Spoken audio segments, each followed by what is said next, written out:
भारतीय संस्कृतीबद्दल, हिंदुत्वाबद्दल जाना जाना म्हणून आदर आहे अशा तुम्हा आम्हासारख्या सर्वांच्या दृष्टीनं सनातन संस्थेला 25 वर्ष पूर्ण होत आहेत। एवढ्या मोठ्या सगळ्या संकटांमधून सुद्धा उत्कृष्ट प्रतिवाद करून आज संघर्षामधून ही संस्था आपल्या स्वतःचा ध्वजा पताका जगामध्ये उन्नत करते आहे।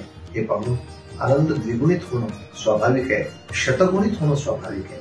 तेव्हा या निमित्तानं सगळ्या साधकांना, त्यांच्या कार्याला आणि अर्थात त्याचबरोबर गुरुदेवांना सुद्धा, आश्रमातल्या सगळ्या सेवक वर्गाला सुद्धा तितकंच विनम्रतेनं अभिवादन करतो आणि माझ्या लक्ष शुभेच्छा त्यांच्या चरणी अर्पण करतो। जय हिंद।